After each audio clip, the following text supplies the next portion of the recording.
What's going on, you guys? I wanted to talk about disc golf plastics, colors, and other miscellaneous topics. I've been playing disc golf for about 15 years, so this is just going to be my personal opinion on these topics.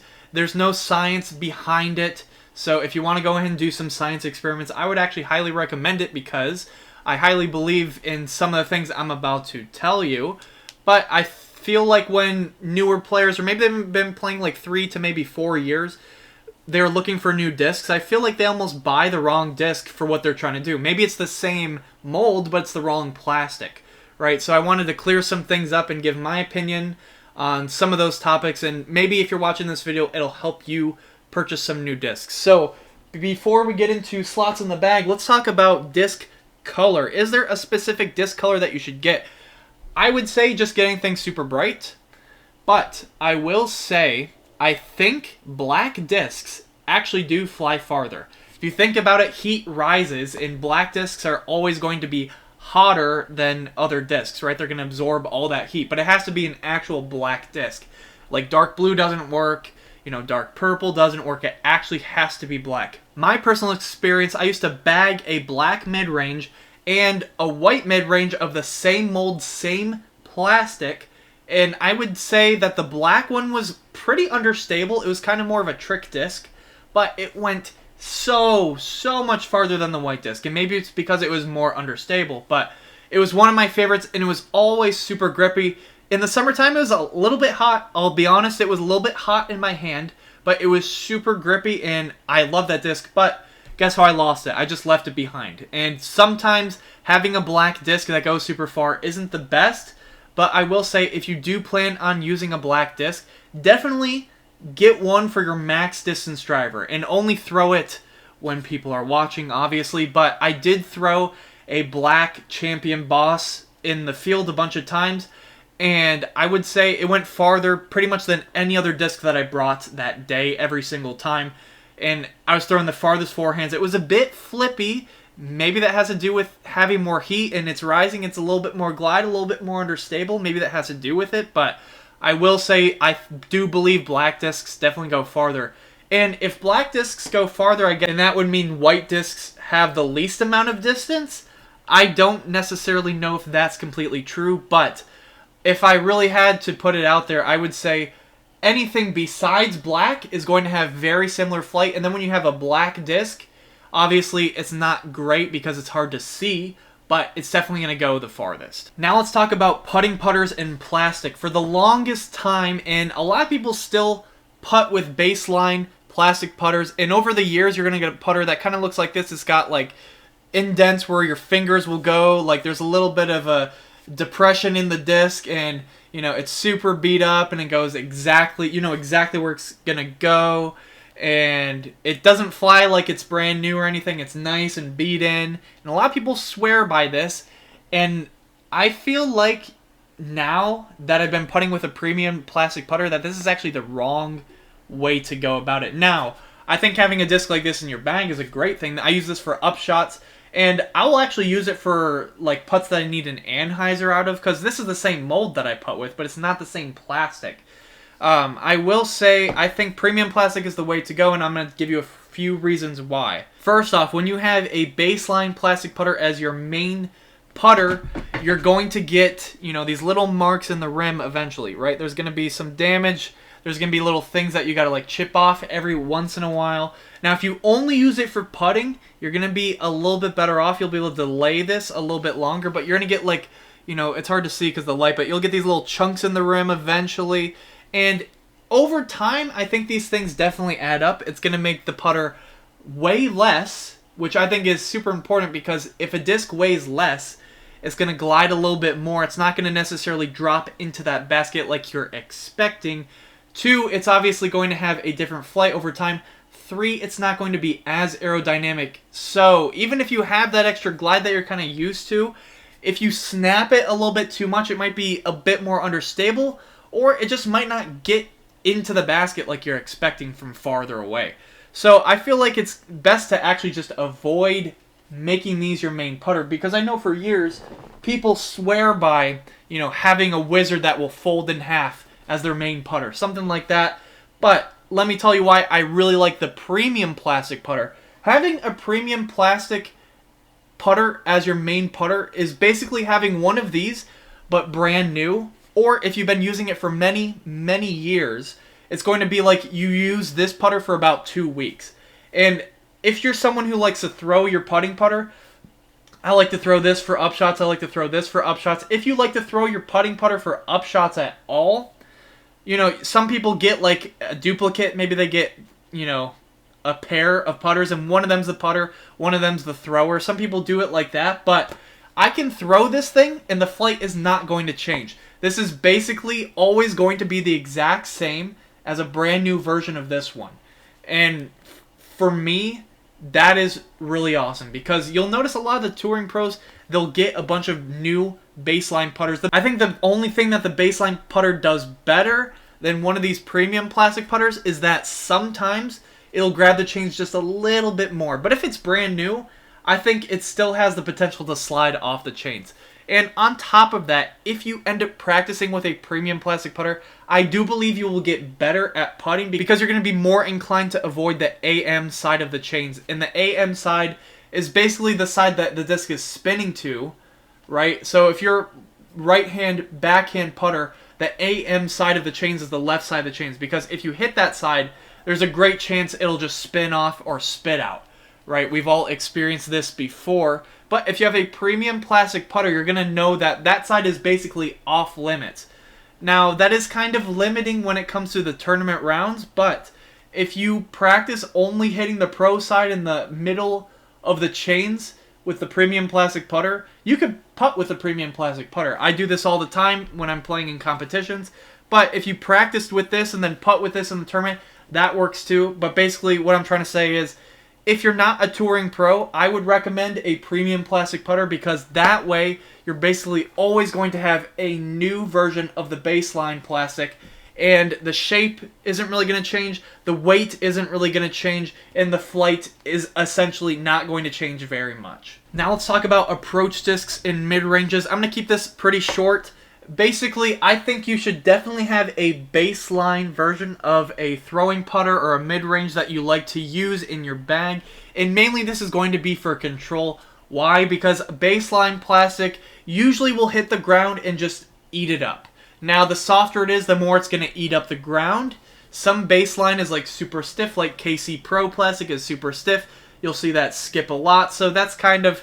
it's kind of up in the air. That one's up to you. But I will say if you have more of like a flexible baseline plastic, it's going to eat up that ground. But at the same time, I think it's super important to have some premium plastic because those go extremely far, right? They're going to flex out a little bit more than a baseline disc.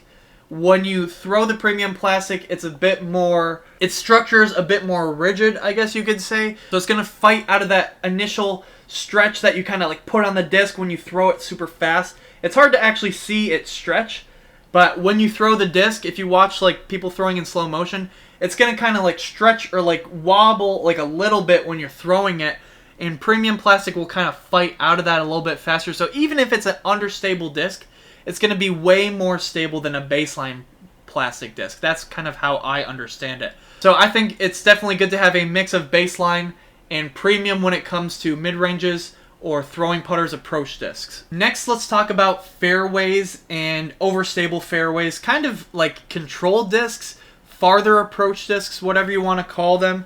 So for terms of straight fairway driver, I'm just going to keep it kind of simple. But I'm going to show you two of the same discs. It's the same mold. It's the same mold but different plastics. Now, they have completely different uses though, even if it's the same flight.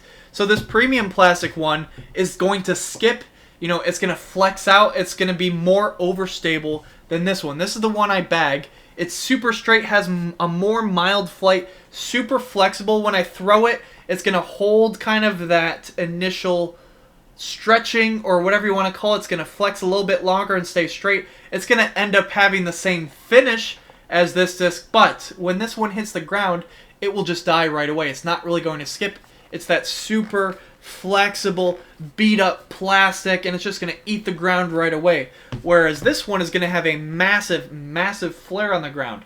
So this would be kind of the one where I would throw overhand and expect like a tombstone, or a spike hyzer and expect a tombstone. This is one that I can throw in the woods super hard. It'll go straight and it'll just hit the ground and stop. So personally, I think it's good to have a mix of baseline and premium when it comes to fairways. Some people only throw premium plastic fairways. I think that's kind of wrong, because when you have that more beat up fairway, you're not really throwing it 400 feet anyway. You're probably throwing it 300, 310. So you're throwing the disc pretty hard, but these more beat up baseline fairways are going to flip up a little bit more. They're going to have a more mild flight. So what I like to do is I like to get overstable molds, but in the baseline plastic you can kind of get away with a more mild, straighter flight. So if you really like the feel of one of these overstable molds and you're just like, man, I wish I didn't hook out so early, I would suggest picking up some of those baseline plastics of the same mold, giving those a try. They go pretty straight. But at the same time, I wouldn't get carried away with baseline plastic.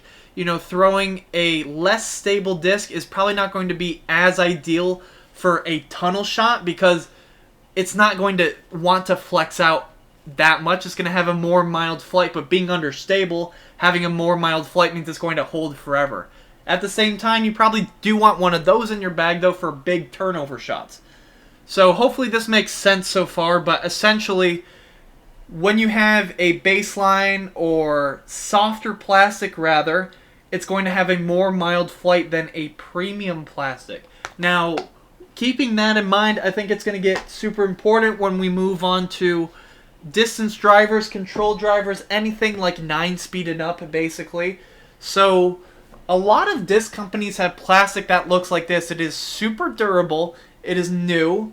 It is extremely premium looking. And the thing is, it's very stiff. It's not very giving. And even if you have a used one, they're pretty stiff for a very long time. Now, I feel like these types of plastics are not good for distance. Why? Because they're usually going to be way more stable than you expect. And even if you do get a nice flight out of them, they're still going to kind of dump out before they have like a full, quote-unquote, full flight. I think you can get a more full flight from different plastics. Now, don't get that confused with like Z plastic, Champion plastic, see-through plastic. I feel like if you can find plastic like this that has some give in it, then you're probably okay. I think the see-through part of it is kind of intimidating. You think overstable as soon as you see a disc like this, but these can go pretty far depending on what disc you actually get. At the same time, I still think maybe it doesn't have as much give as kind of what I think is perfect for distance, which is going to be softer, which is going to be like R Pro, ESP Star plastic. I think those types of plastics actually will go the farthest because they're going to have that a little bit more flex to it, a little bit more gumminess. Now, I'm not saying you couldn't find like the perfect see-through whatever plastic from whatever brand that goes even farther than that. You know, that's kind of like the needle in the haystack. That's what everyone's looking for. They're looking for the one disc that goes super, super far for them, and, you know, it's not like any other discs that they have. Now, sometimes you find discs like that, but I feel like this is definitely better for distance than plastic like this. This plastic isn't useless. It is super durable, and I think it's probably great for the winter time. It's never going to break when you hit a tree. I've never broken a disc in Star plastic. I've only broken discs in this type of plastic, to be honest with you. But at the same time, I think a lot of people will buy like the new Tour Series X, Y, and Z or whatever, and it looks like this, has this type of plastic. But this plastic is extremely premium, extremely durable, and I think the purpose of it is almost the same as this. The purpose of this is basically to have a new version of the baseline at all times, and then eventually it's going to have just a little bit of give in it, be a little bit more flexible. But I've always thought that with this type of disc, you're going for more control. Every once in a while you'll find a disc that will go pretty far that has this type of plastic. By the way, this is West Side. I don't know what they call this plastic, but this is similar between Discraft, Innova, pretty much all the brands. And I think the farthest plastic is going to be something like this. Something that has a more mild flight, Probably not super baseline. You know, it's going to be a bit premium, but I will say from experience, Star Plastic from Innova from me, it has been kind of hit or miss, but when you do find a disc that is similar to Star Plastic in any of the brands, all the brands have something similar to Star Plastic, I believe. That is kind of the sweet spot. You know, it's not going to like chip. You're not going to have all these things in the side. If you do, you can usually sand them out, but it's soft enough where you're going to have that full flight, but it's not baseline enough where you're going to have too much of the flight or it's too mild, right? You're going to have still that kind of fight out at the end. Whereas if you have a disc that is super premium, like this type of plastic, I feel like it doesn't quite get to the full potential of the mold's flight, if that makes sense. I always thought that Star Plastic, Pro Plastic, Softer Plastic, ESP Plastic, stuff like that is truly the way to get max distance.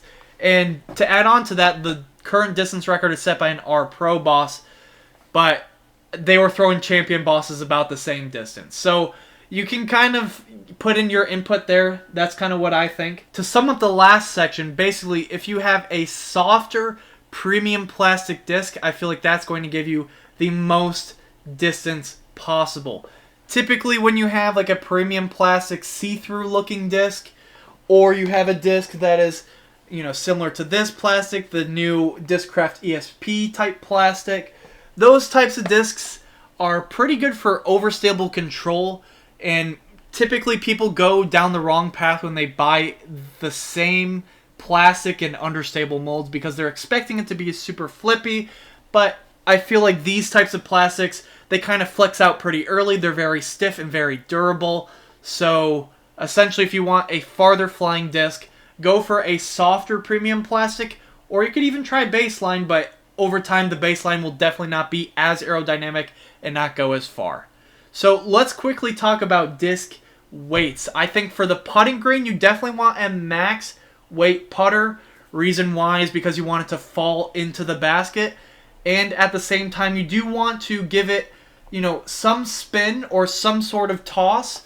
And you don't want it to like glide away. You don't want it to like float too much and then go somewhere else. You want it to just kind of nestle into the basket. You want to like fall into the basket.